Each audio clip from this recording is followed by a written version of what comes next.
past recent inspections. Former state senator and assemblyman Tom Hayden has died at the age of 76. His death in Santa Monica followed a long illness, according to his wife, who says he suffered a stroke last year. Hayden gained notoriety in the 1960s amid anti-Vietnam War protests.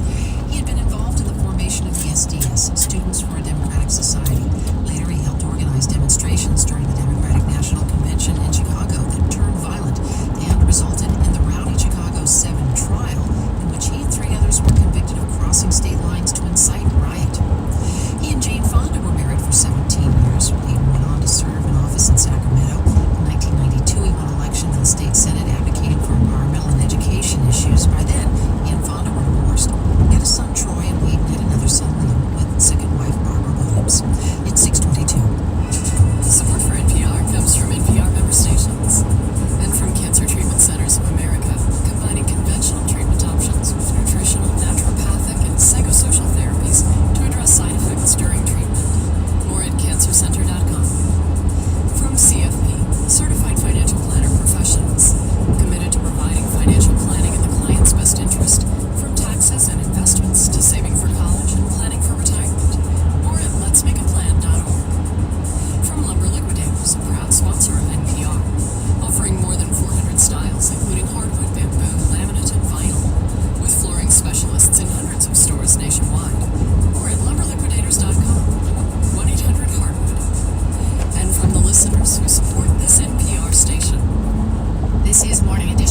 Israeli forces are continuing their attacks on Islamic State militants outside the northern city of Mosul today.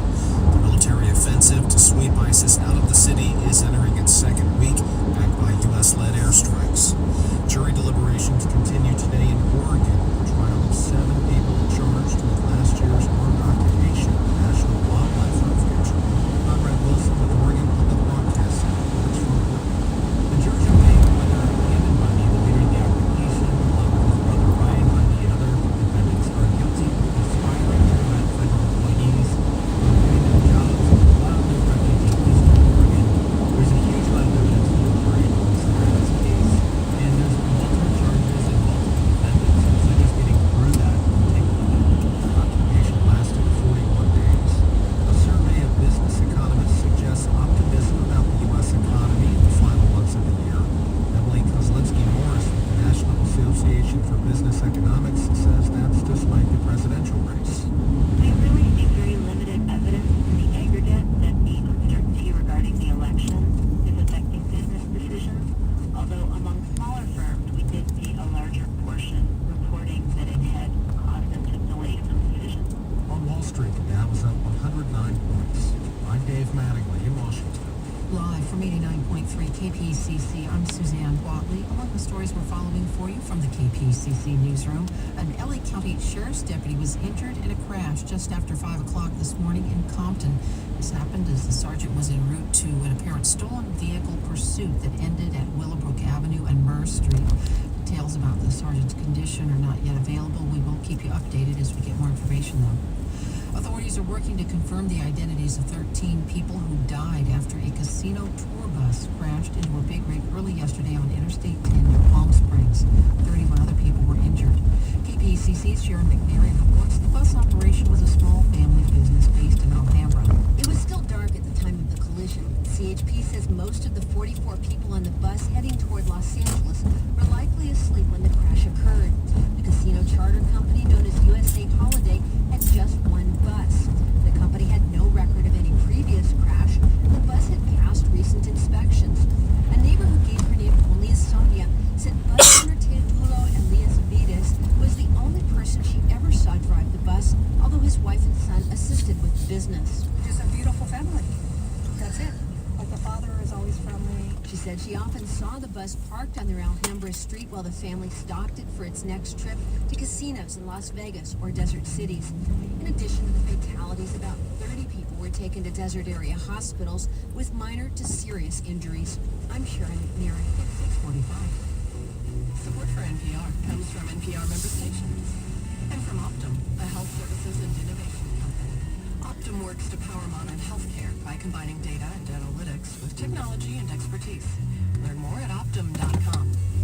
From Squarespace, an all-in-one website builder and domain registrar with Whois privacy and other features. Learn more at squarespace.com/domains.